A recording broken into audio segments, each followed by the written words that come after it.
सो विधि हरिचंद नरेशो सहे धर्म हित कोटि कलेशो धर्म हित कोटि कलेशो सहे धर्म हित कोटि कलेशो विदधीचि हरिचंद नरेशो सहे धर्म हित कोटि कले। आप धर्म की रक्षा करिए और धर्म आपकी रक्षा करेगा। शास्त्र कहता है धर्मो रक्षति रक्षिता रक्षिता। जो धर्म की रक्षा करता है धर्म उसकी रक्षा करता है। किसी ने कहा सीता मैया ने तो अपने गृहस्थी धर्म की रक्षा करी, यति सन्यासी को खाली हाथ नहीं जाने दिया। फिर सीता को बचा क्यों नहीं पाया वो धर्म? मनीषी संतों ने कहा जिस धर्म की सीता मैया ने रक्षा करी और वही धर्म सीता मैया की रक्षा की।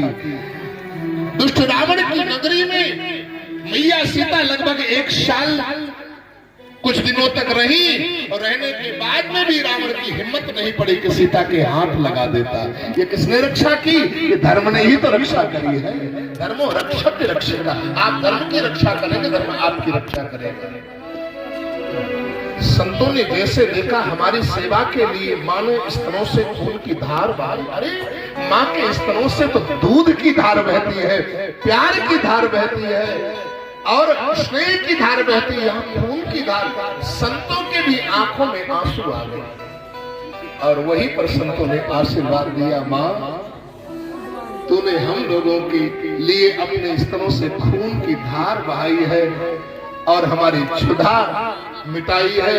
हम संत तुमको आशीर्वाद देते हैं कि अगला जब आपका जन्म होगा तो परमात्मा जिन स्तनों से तुमने खून की धार गिराई है उन्हीं स्तनों से दूध की धार बहेगी और वह दूध की धार पान करने के लिए स्वयं परमात्मा तुम्हारे यहाँ बालक बन करके आएगा, तुम्हारे यहाँ बालक बन करके आएगा। संतों के लिए संतों की वाणी कभी असत हृदय से आशीर्वाद मिल जाए। आशीर्वाद दिया नहीं मांगा नहीं जाता, देने से मिलता भी नहीं है, कहने से मांगने से नहीं मिलता। आशीर्वाद जिसके अंदर पात्रता होती है अपने आप निकल जाता है उसके लिए और रोम रोम आशीर्वाद निकल जाता है। इसलिए आज वही संत की बात को रखने के लिए भगवान का अवतार तो मथुरा में हुआ। एक भाव ये भी है और वही गुण और धरा नंद और यशोदा बने हैं, लेकिन भगवान ने स्तनपान करने के लिए वसुदेव देवकी के यहाँ से आज यशोदा के पास में आ गए। कैसे महाराज भगवान का अवतार हुआ 5 मिनट में पावन चर्चा को भी श्रवण करें। मथुरा में 2 परिवार है, भोजवंश और यदुवंश। भोजवंश में राजा उग्रसेन है, छोटा भाई है जिसका नाम है देवक, देवक की एक पुत्री है जिसका नाम है देवकी। कंस का जो बेटा है रावण, उग्रसेन का बेटा कंस बहुत अत्याचारी, दुराचारी, अनाचारी है। देवक ने समय पर अपनी बेटी देवकी का विवाह सूरसेन के पुत्र वसुदेव के साथ कर दिया, यदुवंश में कर दिया। यद्यपि भोजवंश से यदुवंश थोड़ा नीचा है, लेकिन शास्त्र कहता है ये सदाचारी संस्कारी परिवार है तो वहां बहुत ज्यादा ऊंचा खानदान देखने की आवश्यकता देखना चाहिए। लेकिन समता मिल रही है कि नहीं मिल रही है? विवाह शिव पार्वती के विवाह के समय ही एक पावन चौपाई आई है, जो घर घर कुल होई अनुपा करिय विवाह सुता अनुरूपा। तो इसलिए जो है सूरसेन के पुत्र वसुदेव के साथ में सुंदर विवाह संपादित हो गया और विवाह संपादित जब हो गया सारी रीति रिवाजों के साथ में, परंपराओं के साथ में, वैदिक विधान के साथ में विवाह बड़ा वर्णन आया है भागवत में। और बहुत सा दान दहेज दिया है महाराज। देवक ने अपने बेटे को दासी नाम सुकुमारी नाम बहुत सी दास दासियों को दान में दिया।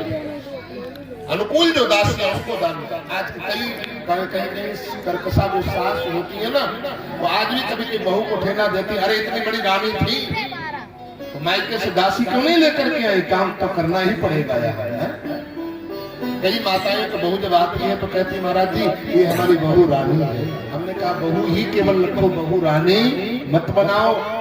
आज कह रही हो बहू रानी है, और यदि रानी कहोगी तो 4 दिन के बाद में तुमको दासी बनना पड़ेगी, क्योंकि रानी अपने आप काम नहीं करती है, दासी स्वयं लगी होती करने वाले, बहू ही पर्याप्त है?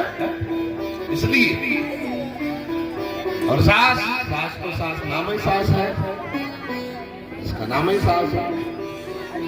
सास का मतलब भी महात्मा कह रहे थे जो अपने जीते जी बहू को चैन की सांस न लेने दे वही असली सास, इसकी सास। अच्छा सास कितना भी सीधी हो लेकिन चौथ पे चंद्रमा जैसी थोड़ी तुलसी जरूर होती है। क्यों? ड्राइवर कितना भी सीधा हो, कितना बड़ा महात्मा हो, लेकिन ड्राइवर की सीट पर यदि बैठ जाए तो 4 गाड़ी तो नाश्ता निकल जाती है हमसे भी अच्छी। तो गाड़ी सीट पर बैठे होते ना, कोई आगे निकाल दे जा करके या उल्टा सीधा चलाए तो कभी कभी निकल जाते हैं। देखो देखो आगे कैसा चला रहा है, निकल जाता है। ये पद का प्रभाव होता है, पद की विशेषता होती है। जिस पद पर आप हैं उसका प्रभाव आपके ऊपर जरूर आ जाएगा। इसलिए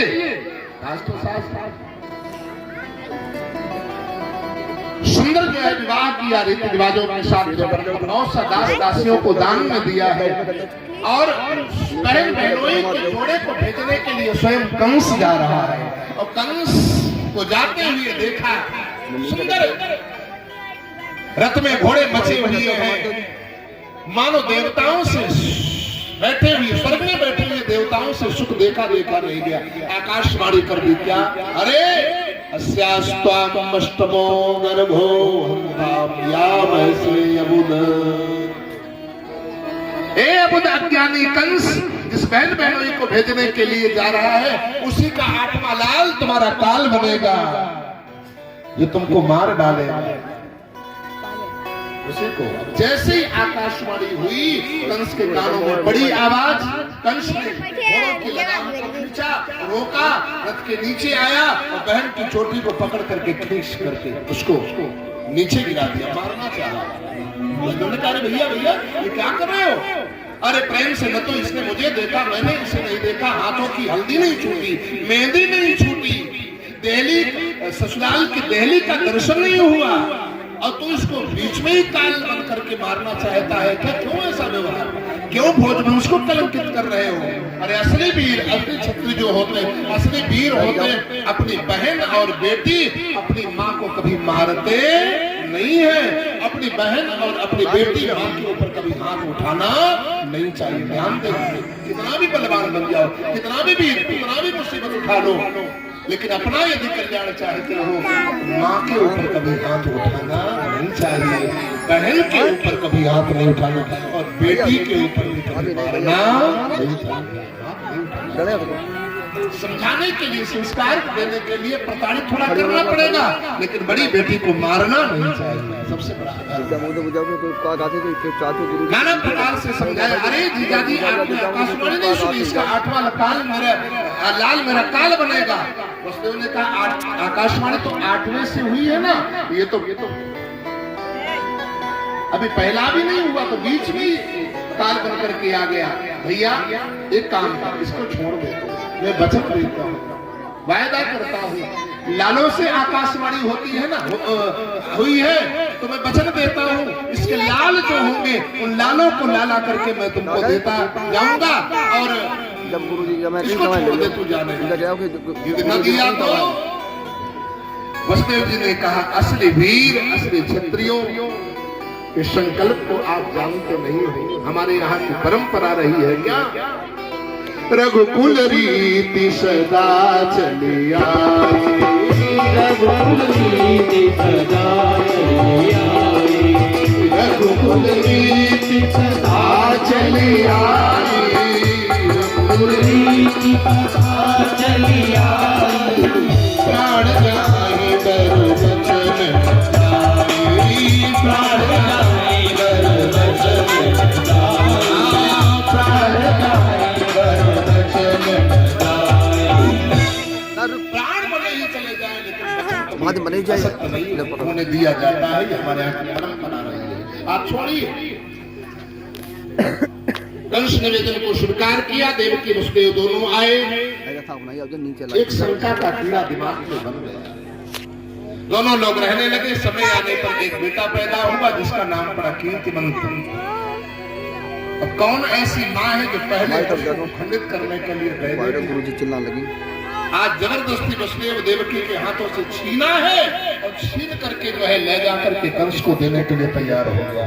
नहीं नहीं, मुझे जाने दो, लेकिन मेरे बेटे को मत ले जाओ, मेरे कलेजे के टुकड़े को मत ले जाओ। पहला बच्चा है, पहला फूल है, स्वामी क्यों नष्ट कर?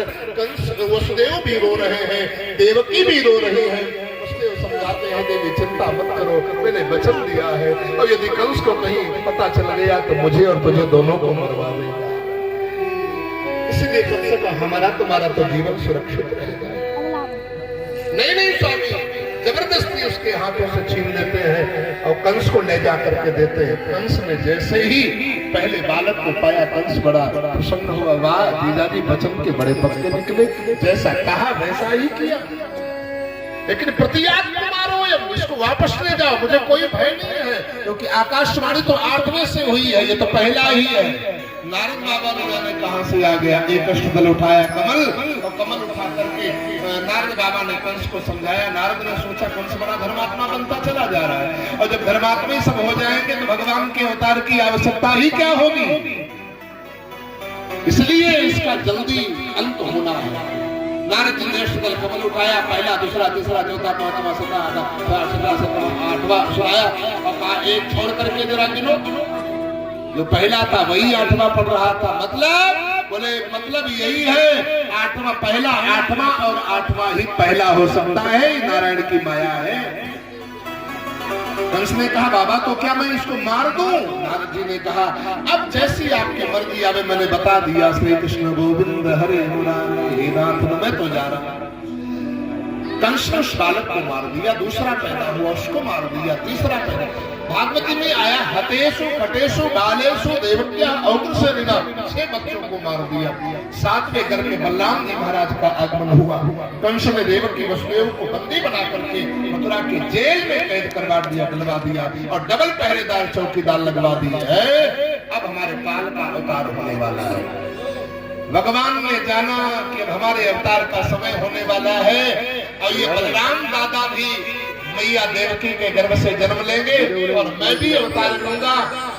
तो हमारी जो दूसरी माता है देवकी की और एक पत्नी है रोहिणी, जो दूसरी माता है रोहिणी, वो बिना बच्चों की रह जाएगी। भगवान का अवतार किसी एक को प्रसन्न करने के लिए नहीं, भगवान का अवतार तो सभी को प्रसन्न करने के लिए होता है। जितने लोग बैठे सारे लोग प्रसन्न होंगे, जितने लोग सुने सारे लोग प्रसन्न होंगे। प्रसन्न है, इसलिए योग माया को बुलाया, कहा देवी यहाँ आओ, यहाँ से सीधे ब्रज में चले जाओ, और ब्रज में जाकर के जो है तुम योग माया के द्वारा, अपनी माया के द्वारा देवकी के गर्भ से निकाल करके बलराम को रोहिणी के गर्भ में स्थापित कर दो, और तुम जाकर के गोकुल में यशोदा के यहाँ स्थापित हो जाओ। माया ने कहा मैं नहीं जाने वाली, मैं क्यों जाऊं, मुझे क्या मिलेगा? भगवान ने कहा सुनो, ऐसा ऐसा समय जब आएगा हमारे अवतार का, तो तुम भी अवतार ले लेना इधर मथुरा में, मैं अवतार ले लूंगा और तुम गोकुल में ले लेना यशोदा के यहाँ। रात में मैं उधर ले लूंगा, हमारे पिताजी लेकर के जाएंगे, हमको आएंगे और तुमको लेकर के जाएंगे। तुमको कंस मारने के लिए जैसे ही आकाश में हाथ उठाएगा, तुमको मारने के लिए, पटकने के लिए, तुम कंस के हाथों से छूट जाओगी, आकाश में जाकर के अष्टभुजाधारी सिंहवाहिनी दुर्गा बन जाओगी। मेरी रामनवमी, मेरी जन्माष्टमी साल में तो एक बार मनाई जाया करेगी, लेकिन तुम्हारी साल में 2-2 बार, और मेरा तो एक दिन एक रात, लेकिन तुम्हारी तो 9 रात के रूप में 9 दिन तक लोग उपासना करेंगे, श्रद्धा रखेंगे, पूजा करेंगे, और इतने भक्त मिलेंगे तुम्हारे। कलीग में विशेषकर तुम्हारे ज्यादा उतरे, हमारे आज कलीग में ज्यादा माताओं के भक्त ज्यादा मिलते हैं, माता के भक्त ज्यादा मिलते हैं।